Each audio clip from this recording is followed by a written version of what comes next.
¿Qué tal? Muy buenos días a todos y a todas. Juan Hernández de Diario Basta, Tabasco Hoy, Campeche Hoy y Quintana Roo Hoy de Grupo Cantón.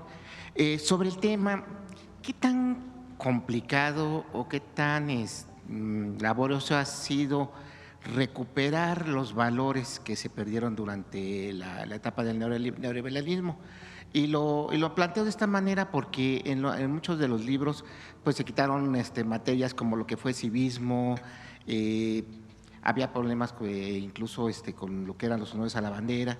Entonces, realmente, ¿cómo ha sido este proceso de recuperar todo estos valores, lo que es la historia de México, realmente recuperar toda esta esencia que nos da identidad a los mexicanos? Esa sería mi primera pregunta del tema.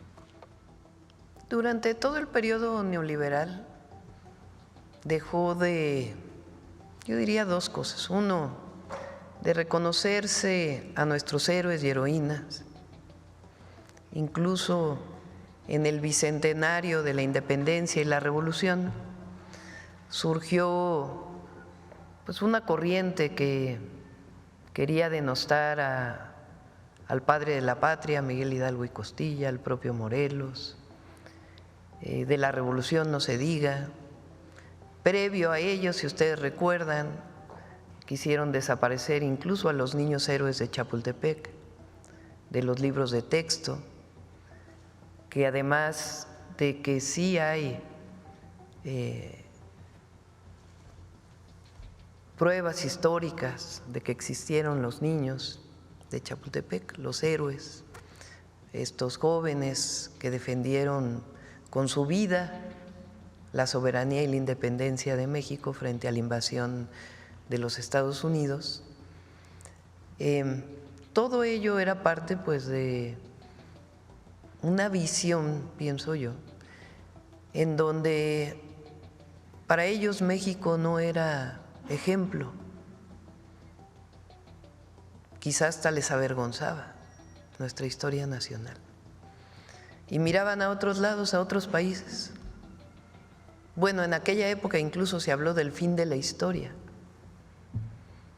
Y con la transformación, con la cuarta transformación, el objetivo no solamente es rescatar, recuperar la historia, nuestros héroes, nuestras heroínas, sino muchos héroes que no fueron reconocidos tampoco previo al periodo neoliberal.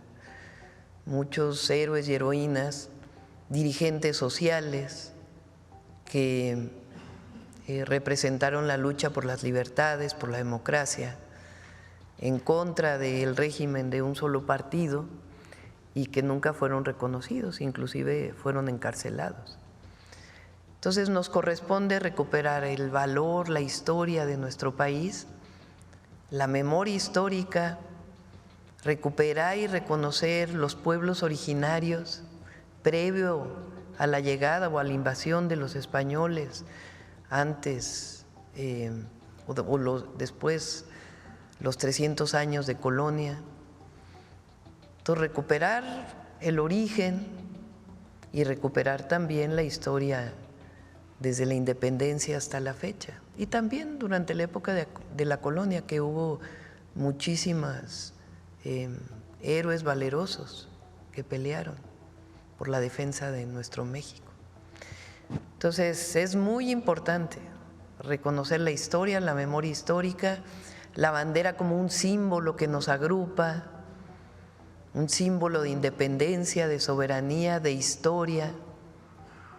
Yo creo que todos cuando vemos la bandera pensamos en aquella historia de los niños héroes, pero también, fíjense, la primera vez que aparece el águila sobre un nopal o una nopalera es con Morelos. No tenía los tres colores, el verde, blanco y rojo, pero tenía al águila sobre un nopal. Si uno piensa, Morelos es un gran personaje de nuestra historia. Él escribe los sentimientos de la nación, pero en este símbolo, de alguna manera, es como reconocer que para que México sea independiente tiene que reconocer también su legado histórico de los pueblos originarios. Y entonces recupera la historia de los mexicas y Huitzilopochtli y lo que significaba que llegara ese pueblo a esta zona con esta historia de que llegan a un lugar en donde hay un águila devorando una serpiente encima de un nopal. Entonces es un símbolo muy grande la bandera, y hoy recuperar nuestra historia y sentirnos orgullosos de ser mexicanos y mexicanas. Se puede decir que con la llegada de la 4T no solamente hay una revelación de las conciencias, sino también es una reivindicación de lo que es la historia y el pueblo de México. Es que la revolución de las conciencias tiene que ver con la historia. Un pueblo que no conoce su historia difícilmente puede mantener, procurar y luchar por su independencia y soberanía. Gracias. En una segunda pregunta, doctora, pues todo este fin de semana, el bloque opositor, contrarios a lo que es su gobierno, pues se dieron vuelo con el tema del abogado de Juan Pablo Penilla Rodríguez, donde, intentando relacionarlo con su gobierno, con Morena, incluso con otros gobiernos, muestran una foto de un reconocimiento que le fue otorgado en San Lázaro, y bueno, pues todo esto pues se lo atribuyen a su partido, pero ya conforme va pasando el tiempo, pues van saliendo algunas cosas a flote, ¿no? Una de ellas es de que esta foto que fue mencionada fue hecha en una premiación de una legislatura pasada. Esto fue a petición de la entonces diputada del PAN, María Teresa Castel, que le otorgó un reconocimiento a Juan Pablo Penilla Rodríguez como embajador internacional por la paz, esto pues en el Salón de Legisladores del Palacio Legislativo. Pero más allá de todo esto, me gustaría conocer su opinión referente precisamente a cómo han estado utilizando la figura de este abogado, en donde él ya sale a desmentir que no ha tenido ninguna relación con el Mayo Zambada, y también incluso sus abogados también han mencionado esto. Todo eso lo han utilizado pues para empañar su gobierno, pero pues para hacer ver algo que no es. Conocer su opinión sobre esto. Sí, primero no conozco a la persona, pero sí es importante aclararlo, porque sale una fotografía ahí en donde ni sé exactamente en qué lugares, pero en la campaña, en los recorridos que hace uno por el país, pues se saca uno fotografías con muchísima gente. Tan solo en este fin de semana, viernes, sábado y domingo, pues han de haber sido, no sé, 2,000 fotografías, 3,000 fotografías, 4,000 de muchísima gente que se acerca a tomarse una fotografía. Y cuando uno está en territorio, pues no sabe uno exactamente con quién se toma una fotografía. Lo importante aquí es decir, subrayar, garantizarle al pueblo de México que nosotros no establecemos relaciones de complicidad ni de contubernio con nadie, y que si hay una carpeta de investigación, una investigación de la Fiscalía, que investigue y se lleve a las últimas consecuencias con quien sea, porque nosotros tenemos que defender un proyecto de nación honesto, honrado, que se sustenta en el no mentir, no robar y no traicionar al pueblo. Entonces eso es muy importante, primero que nada.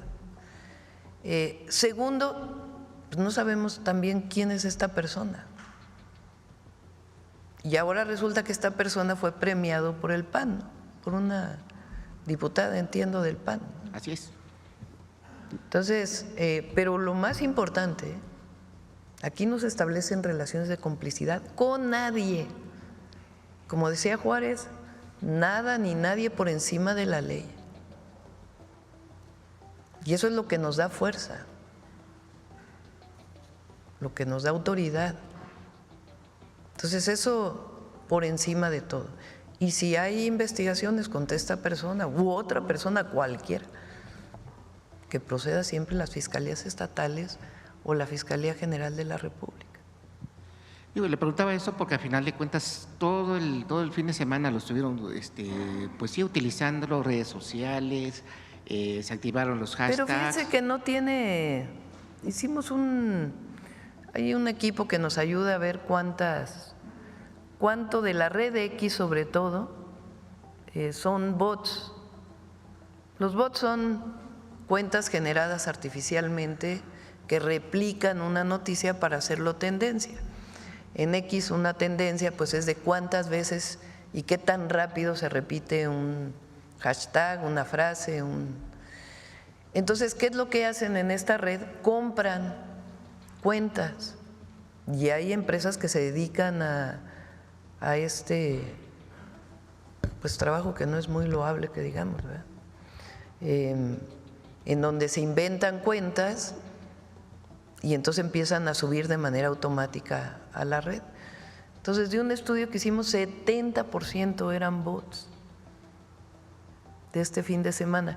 Y casualmente son los mismos bots de narcopresidente, narcocandidata, que se utilizaron en su momento. Entonces, es una realidad virtual esa. No tiene nada que ver con lo que piensa la gente. Ya cada vez influye menos esa red social, por lo menos en México. Cada vez tiene menos seguidores, menos impacto y menos las tendencias en esa red. ¿Por qué? Pues porque son falsas. Si fueran reales, si fueran personas que están escribiendo en la red, pues entonces tendría su impacto, ¿no? Pero cuando son 70% de bots, pues qué impacto puede tener, es algo ficticio. Entonces, nosotros representamos un proyecto de nación que ha decidido el pueblo de México apoyar. Hoy sale una encuesta en el Universal, a ver si la ponen. No por nada digo ahí, es una dedicatoria a los adversarios. Ah, yo le iba a mostrar otra encuesta también. Y un agradecimiento a la gente.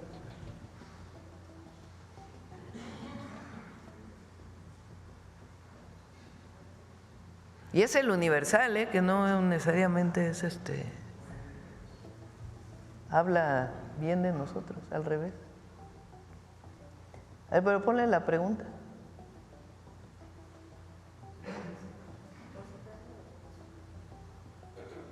La primera pregunta.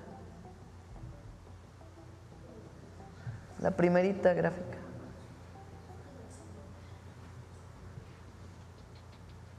Pero es que no viene la pregunta ahí. A ver, léanle la pregunta que dice exactamente. Es que en la otra lámina, en la primera, ahí viene tal cual que preguntar. ¿Usted aprueba o reprueba el trabajo que está haciendo Claudia Sheinbaum como presidenta de la República? ¿Aprueba mucho algo? 80%. ¿Reprueba mucho algo? 11%.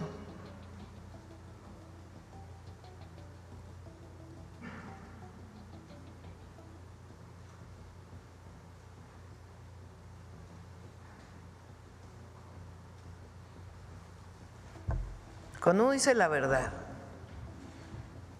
cuando uno está concentrado en gobernar y gobernar para la gente, cuando no hay nada más importante para uno que los principios y los compromisos que hicimos con el pueblo y cumplirlos a cabalidad, pues estas cosas son de un sectorcillo ahí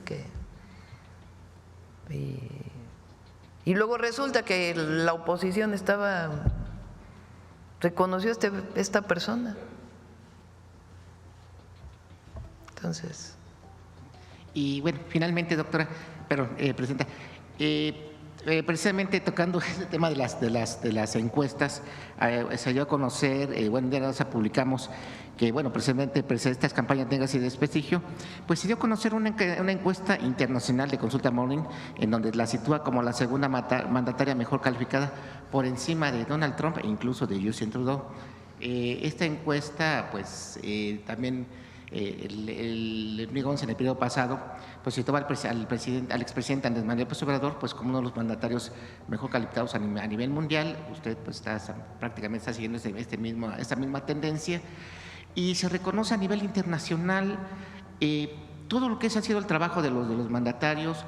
Aquí están pues sí, encuestando a la gente, están midiendo políticas económicas, políticas sociales, o sea, están aprobando pues luego parte de su gobierno, de lo que lleva su gobierno. También pues preguntarle qué opinión le merece que sea usted colocada como pues la mandataria mejor calificada de América. Pues agradecer a la gente y decirles que nuestro compromiso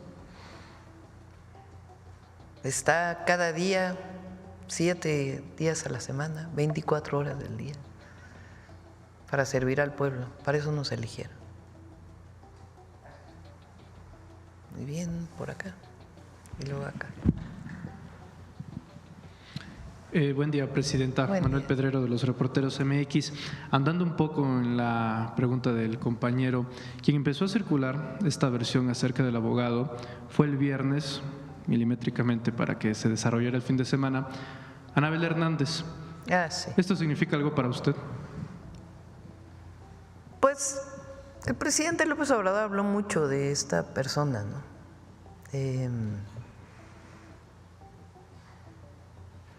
No tiene sustento lo que dice.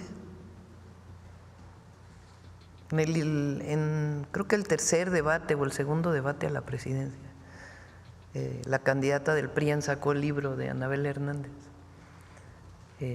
porque tiene un último capítulo ahí que es unos inventos, pero unos inventos, que no tiene sustento, no tiene base, nada.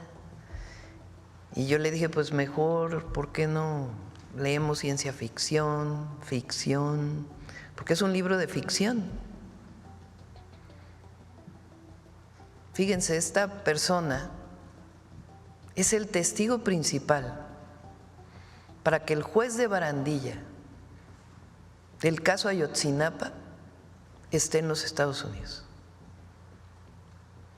Una persona que tiene mucho que decir, porque hay pruebas de que ahí estuvieron algunos de los muchachos. ¿Qué tiene que hacer ella como el principal testigo para que el juez de Barandilla esté en los Estados Unidos del caso Ayotzinapa? Entonces, ella pues ha establecido una forma de periodismo, pues que no es periodismo, es ficción. Entonces, no es creíble para el pueblo de México. Ella perdió credibilidad hace mucho tiempo. Gracias, Presidenta. En una segunda pregunta, yéndonos un poquito más allá de México, la salud del Papa Francisco ha decaído considerablemente, según informa el Vaticano, y distintos mandatarios y líderes sociales a nivel mundial pues han expresado su solidaridad y deseándole una pronta recuperación. Sin embargo, también está pasando un fenómeno bastante interesante, y es que pues grupos de ultraderecha, que obviamente muchos de ellos compaginan con el catolicismo, que son católicos, pues mostrando y expresando una alegría, una satisfacción por la caída de la salud de Francisco, ya que lo consideran bastante liberal o progresista, y porque a diferencia de sus antecesores tal vez no ha condenado o no le ha cerrado las puertas de la Iglesia Católica a grupos que históricamente han sido vulnerables y han sido rechazados, como la comunidad LGBT, como las mujeres, tal cual, y él ha sido un poco más abierto en ese sentido. Entonces, más allá de la declaración o el posicionamiento que pueda tener la Presidenta de México sobre el estado de salud de Francisco, pues nos gustaría escuchar una reflexión acerca de este fenómeno que está pasando de aquellos que dicen ser religiosos, que aquellos que aseguran tener una afinidad con el catolicismo pues estén alegrando o encuentren cierta satisfacción con la caída de la salud de Francisco y ante todo lo que pueda derivar de ello. El Papa Francisco es un humanista, como lo escribía en el mensaje que escribí en mis redes sociales. Él tiene muchos textos, pero tiene 2 textos muy significativos de su pensamiento, 2 encíclicas, una dedicada a nuestra casa común, hablando de la protección a la naturaleza, que es algo muy progresista, y además de defensa de la Tierra, del planeta Tierra, de manera muy importante. Y la otra encíclica también es una reflexión sobre lo que representó el neoliberalismo, y lo dice tal cual. A ver si cuando fui en la campaña a la reunión del episcopado, leí un texto, a ver si lo tienen por ahí, donde cito 2 partes de esa encíclica del Papa Francisco, que habla pues justamente del consumismo, de que se perdió la esencia de la humanidad con ese sistema. Entonces, claro, todos los que defienden otra visión de la Iglesia, pues están en contra de él. Lo que es terrible, pues es que se digan cristianos, ¿no? No se le debe desear mal a nadie, aunque sea tu adversario, ¿no? Y al Papa Francisco pues le enviamos nuestro deseo de que se reponga muy pronto, porque es un hombre que representa mucho para la humanidad, más allá incluso de la religión católica. Gracias. Y para finalizar, la semana pasada, ya que hablaban de la importancia de preservar las lenguas indígenas, las lenguas originarias, aquí en la Ciudad de México sucede algo interesante. La jefa de gobierno planteó la idea de que en las secundarias se empezase una materia de náhuatl para aproximadamente unas 70 secundarias, y esto generó una serie de comentarios, obviamente la gran mayoría vinculados a simpatizantes del conservadurismo y de la oposición, en las que señalaban de que no tenían ninguna especie de utilidad enseñar lenguas originarias, náhuatl, para ser precisos, porque en las empresas pues no es importante, no es un requisito. En empresas estadounidenses, ¿quién te va a pedir hablar náhuatl? No te piden hablar inglés. Entonces, preguntarle su posición acerca de este asunto como representante del Estado mexicano. ¿Cuál es el interés del gobierno, naturalmente, en preservar, en conservar, pero sobre todo para las nuevas generaciones en tener muy presente el tema de las lenguas originarias, los dialectos y demás en la educación pública, Presidenta? Mantener las lenguas es mantener la historia y mantener la identidad de la nación. Eso en primer lugar. En segundo, las lenguas de los pueblos originarios tienen en sí mismas, en la construcción lingüística, pero además en su visión del mundo, una enorme cultura. Si desaparece una lengua, desaparece parte del conocimiento universal y parte de nuestra identidad como mexicanos y mexicanas. Entonces, todo aquel que niega a los pueblos originarios como esencia de México y a las lenguas originarias, niega a México. Es como esto que hablábamos de recuperar nuestra historia. Entonces, recuperar la lengua madre o las lenguas madres tiene que ver con lo que decía Violeta el otro día. Queremos que las familias se sientan orgullosas de su lengua, si hablan una lengua originaria, orgullosas, para que le enseñen a sus hijos y a sus hijas su lengua, porque la lengua materna es la primera lengua que hablas. Y lo que queremos es que siga transmitiéndose la lengua. Y para que siga transmitiéndose, pues tiene que haber orgullo e identidad. Y nos corresponde como gobierno reconocer esa identidad y valorarla. Y además, pues esto que hizo Clara, que es muy importante y que es parte de la nueva escuela mexicana en los lugares en donde se hablan lenguas originarias, que es que en la escuela se enseñe para que no se pierda y que se recupere, porque representa conocimiento también.